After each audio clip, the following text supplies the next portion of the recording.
Morning, y'all. Barefoot Bruisers. I'm Sawtooth Dave. Yep, still rocking that kickstand reblade. If you can't make yourself happy, what are you doing, right? So, yeah, still rocking both the reblades, that one and the Furious for Prey. It's just behind my camera. My light's starting to go out, so it may do weird shit. I don't know. We'll have to wait and see.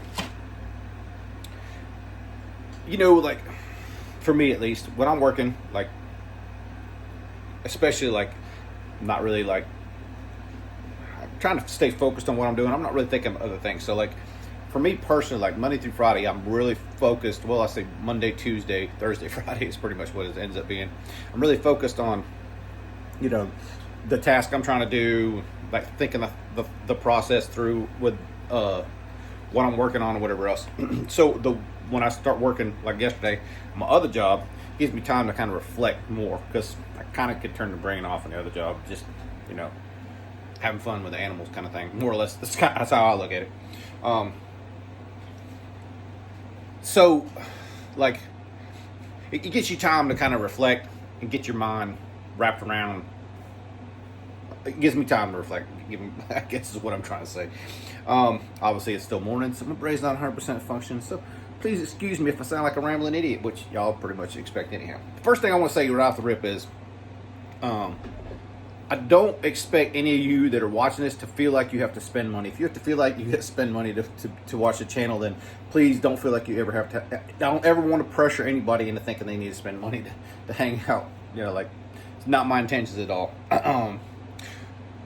Secondly, I'm very humbled that, so last week I read off the 9 names that were going to do Sawtooths. Now we're kind of up to 16, which is kind of sort of not really what I wanted to plan out and do. So I you know, my original thoughts were like to bridge between reblades, which I've been doing pretty consistently, over to full customs. I want to do this like custom based off of a Sawtooth kind of thing.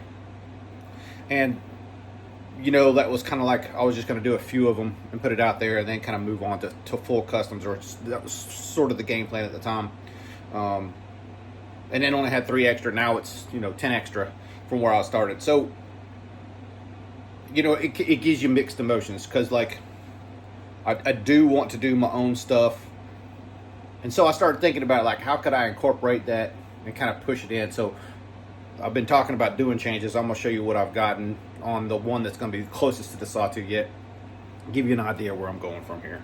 But what I will say is, if any of you 16 decide that, hey, I'd rather just wait for the custom, don't feel pressure that you have to get one of these that I'm working on right now. I've got 6 that I've pretty much got started that I'm going to do this focused on. If it turns out at the end of the 6 you want something like this, that's fine. If you want to change it up, do something different, that's fine. I just want to put that out at the beginning. I'm not really sure how this is going to go, because at this point, like, it's not book spots, because I mean, I got 16 people that are interested in getting a Sawtooth that I was going to give options to and stuff like that. But, like, for these first 6, I think I'm going to build them. Like, obviously, this first one is T-Max, because he got the whole idea started. Like, I've had the idea before, but, like, to be pushed that final little to kind of like, yeah, do that. So that sorry if anybody else wants number 1. Sorry, T-Max already got it. Unless he decides whatever I do is not for him. But I think I want to do it where it's like, I'm just going to do what I want to do the first 6 of them. And then the people that are interested can let me know. The people out of the 16 that are interested can let me know they want one. And then we'll just, like, you know, figure it out from there. Because I don't want to do numbers. I don't want someone to think like, well, why'd you put him before me? None of that. I want to keep it fair. So we'll just do, like, basically a lottery for everyone I do. But these first 6, I'm going to do the way I want to do it. Finish it the way I want to do it. And if it's not something you like, you just don't have to do it. If nobody likes it, then that's fine. I'll know, hey, don't do that style, because that's not a popular style that people want to spend money on. So it makes it simple. I think, anyhow. If you're hell-bent and set on, I definitely want one of the original Sawtooths, all cool.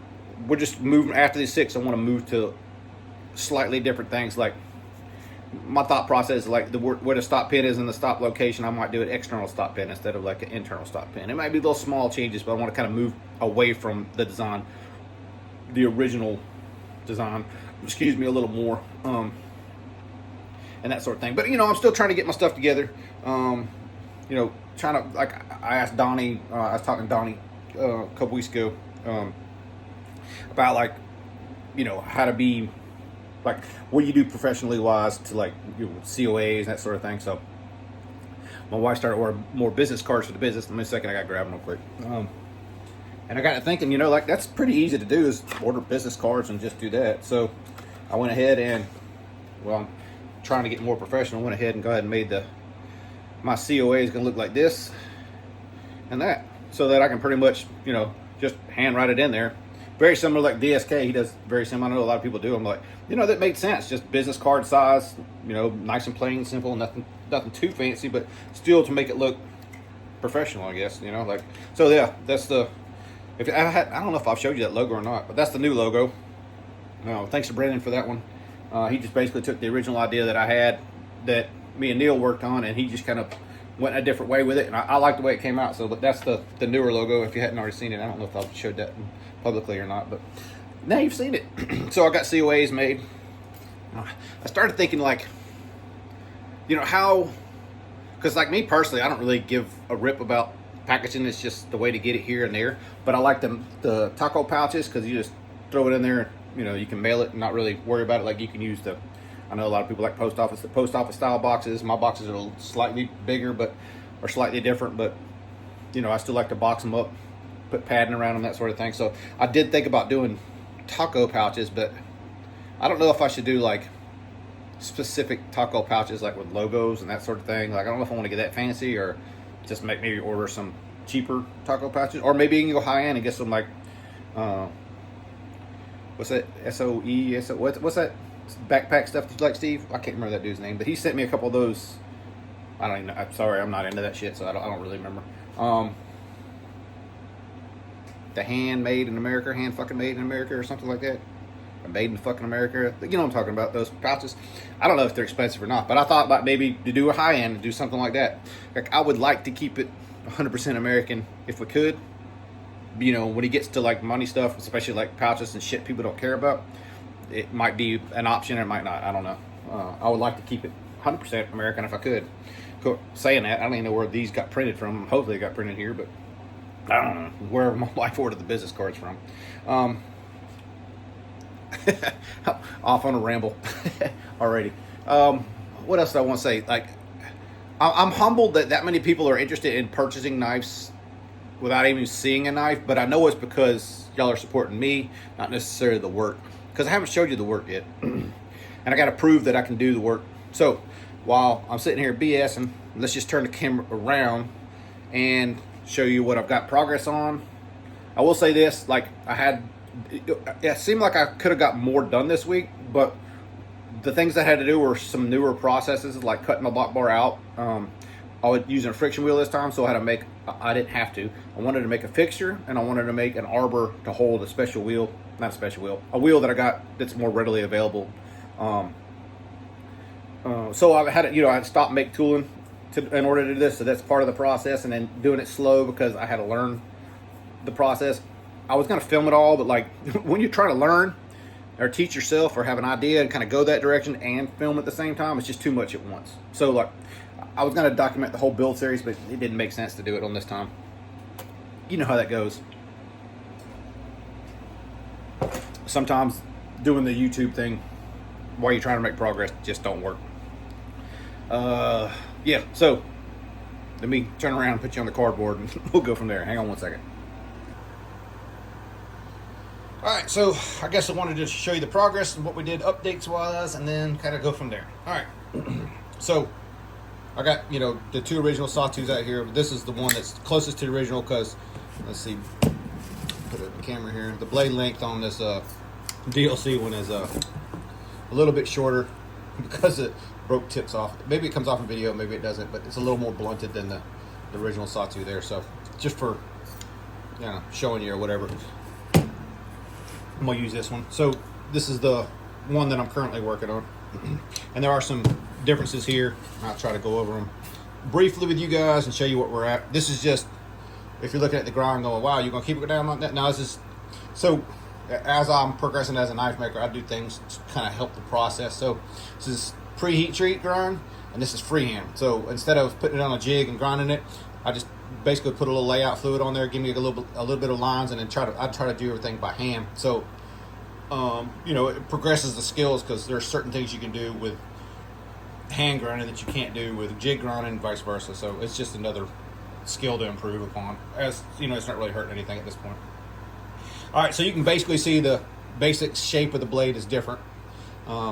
This one, when I was kind of sort of laying it out and doing it, I had envisioned something very similar to what I did on the Reese Wheelan reblade for Tomas, and I was going to do the laser eyes, the groove that comes all the way out from the hole all the way out.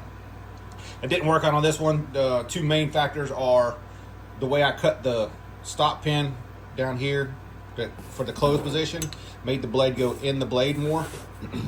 And by doing it, you can see that the groove would only had, like, I don't know, maybe 3/4 inch actual usable on both sides. It would have very much been hidden, tucked in the frame. So if I left that stop pin, or where I cut the stop pin out more, if I'd have had it somewhere in like this area, where you could have got to the groove more, it would have made more sense. So that was mistake number one.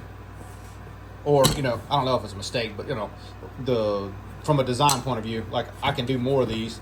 But the next time I'll do it, I won't go as far in the. Hopefully that makes sense. Learning curve, that's what I'm saying. Learning curve. All right, so blade style aside, this is more like a drop point. I did think about coming in and doing the recurve similar to the stock Sawtooth. It's not off the table, so if it's one of those things where I got done and I decided I wanted to do it, I can still do it. It's like, at this point, doing it post heat treat or pre heat treat really doesn't matter at this point. Like, it would be not very hard to put that little recurve into it. Hopefully you can see now, this being the stock one and this being mine, that I did change some things. So you can see the basic profile is similar.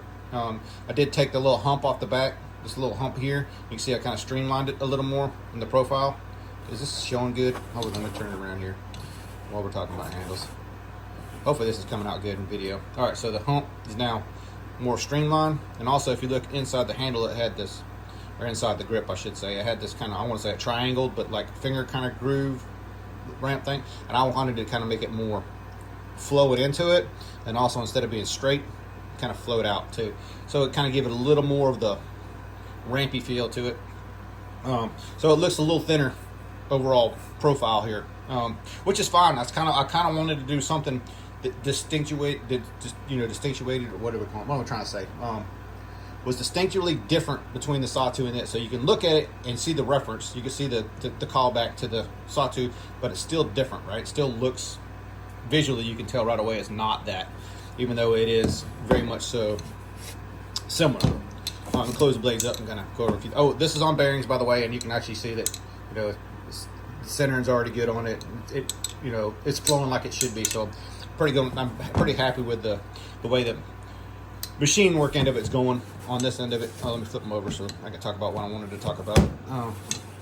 I can't keep the blade in there. Obviously, there's no detent or nothing. So as the gravity goes, it goes. So I'm just going to do that for the time being. Hopefully, it don't bother nobody.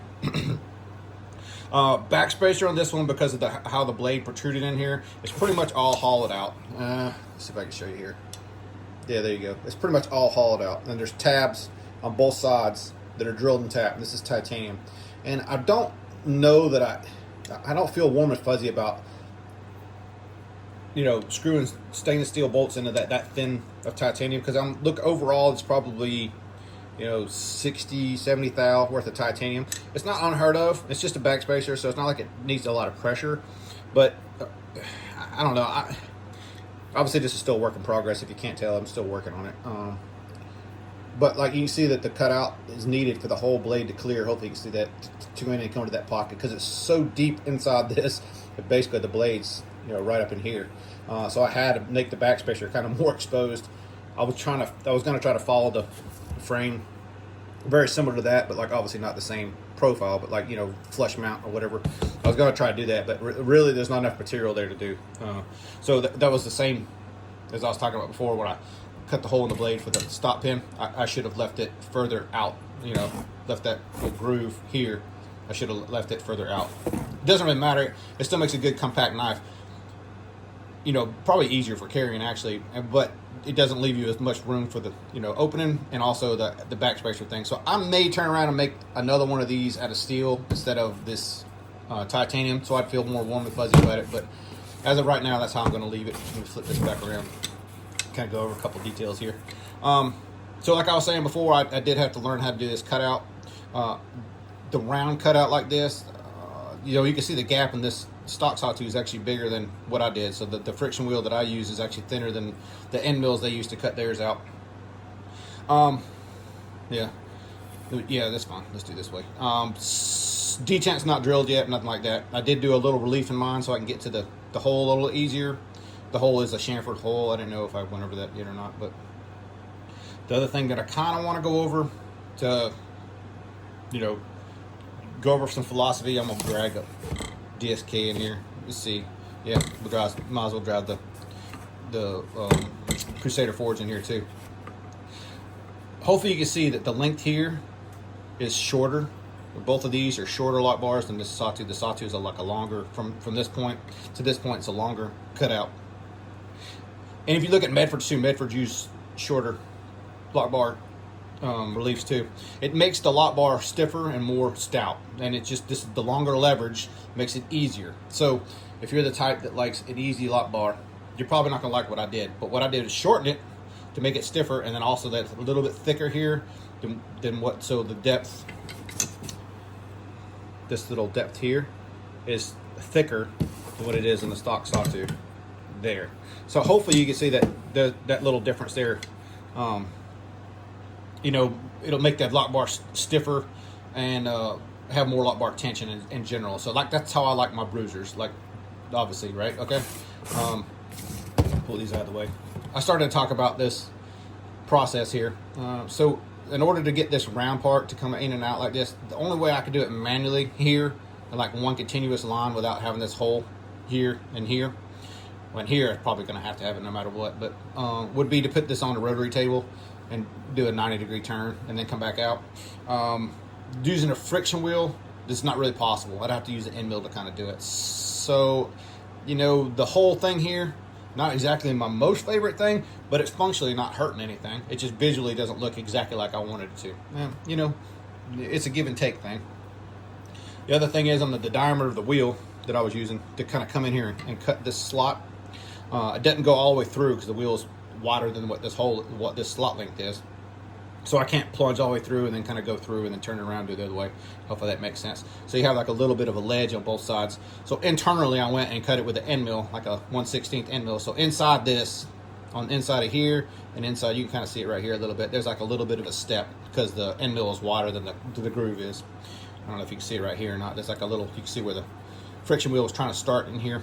So it's kind of chattering a little bit when it started. So I'll have to chamfer this all down. But like feel wise, it already just from the feel that I'm just running my hand across it after like that feels better than like it's not like a sharp 90-degree corner because the wheel kind of fluctuates a little bit. So it actually, to me, feels better already. You know, subtle details, things that I'm learning as I'm going. I still have to figure out what I'm gonna do for a pocket clip. You know, I thought about just making a pocket clip very similar to this, just make it out of titanium, solid titanium, and doing like a similar style like this. I may and I may not, like just a taper with a simple, I might do a simple clip like that, just coming straight down the middle. I don't know, I haven't decided yet. I guess that's kind of more in the weeks coming, I think. Let's see, where else did I get to? I did put the 1/4" stop pin in this one. I don't know if I've gone, I didn't know that was part of the video. So I was starting to record, you know, like the differences between the regular sawtooth and what I'm doing, but obviously mine's on bearings. Theirs isn't. This is a step stop pin, so it's 3/16 pin on both sides where it engages the titanium, but in the middle it's a different diameter. I can't remember exactly what that diameter is, but I want to guess it's like 223 or something like that, if I remember right. I just use a 1/4" stop pin all the way through mine, or maybe it's a 1/4" too. I don't remember, but I just use a regular 1/4" stop pin, and I just kind of bored the inside of this. You can see that I have more room to engage. Hopefully you can see that they have more room to engage on both sides. This particular one I was trying not to break through so bad that I left more gap than it probably needed. So I may go back and rework that, and I may just leave it for this one and kind of change the process a little bit on the next ones. But hopefully you can see that the hardware is very similar. You know, like it's not 100% the same because it's the same thread, but these are T10s on this sawtooth. This other one here is a Is this T10 and T15? I think this one might be T15 pivot. Like some of these pivots are different on these. So these are T15s. All mine are T15s on this particular one. I have some other hardware I may change out and may use T10 and T15 combo, but as I was mentioning before, I kind of like to keep all the same torque wrench to the whole thing if I can. I don't think the pocket clip's going to be T15, but I'm thinking I'm going to blind mount it, so it's just an exposed pocket clip, not. I don't know if those are, yeah, never mind. You know what I'm talking about, where it's tapped from the inside, so it's just, you can just see the pocket clip. It's not, you won't see the hardware. I'm kind of thinking that might be the way to go. I don't know. Still trying to figure all that stuff out. But anyway, I wanted to give you an idea of what the first one was going to look like, kind of drop point. So you can kind of see that from what I've done here in the back, you know, I left this hole in the other ones, other pieces of titanium I did. So you can see that it would allow for a different kind of frame shape back here. So say even if I was doing a Wharncliffe, I could kind of keep it more straight, the blade being here. If it was a Tonto, you could see it kind of more, I could leave the frame, I could move the frame to where I wanted to make it. And then obviously blade length can vary a little bit. So you know, obviously I'm trying to get the maximum I can out of this one on this first one, which kind of seems to be more my MO. I never really set out to be that kind of hole. I want to do the whole much blade as I can thing, but you can see I got a little bit longer. Hopefully you see that mine is longer than the stock Sawtooth, but not by much, but enough. You know, enough that it makes a difference. So that's where we're at right now. Hope you guys are liking what you're seeing. I do appreciate all the support that you guys are showing me, you know, signing up for these things. Hopefully you guys are down with the lottos.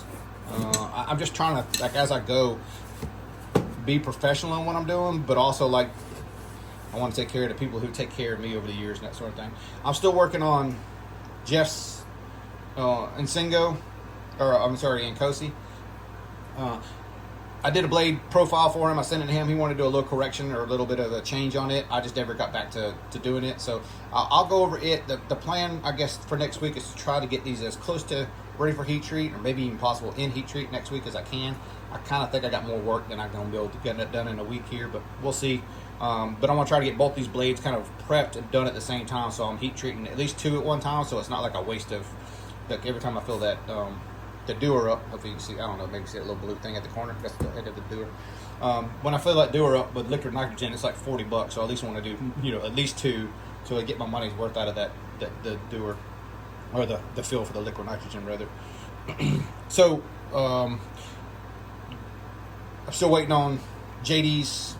Gonna send a Zahn. I'm still waiting for JD to send his Zahn to do it, but I do have enough K390 that I may do a couple more, as long as people are open for different styles, kind of thing, down the road, depending on what happens with this one. I don't know how many pieces I'm gonna have left. This was a magnet cut, if I hadn't already said it. I did some magnet cut because that's what T-Mac asked for, and quite honestly, like, the first one I wanted to do very similar to, like, for me, it's like, the S30 has been fine, don't get me wrong. I like the S30 over the 20CV, but I wanted to make this one dimensionally as close to the Sawtooth as I can, and still keep the profiles. You can see that already looking even at the jimping. My jimping's different than their jimping. I didn't put anything on my blade. There's thumb studs, mine's whole. There's enough differences here that I don't feel like I'm ripping off the design. Like, it's homage to the design, right?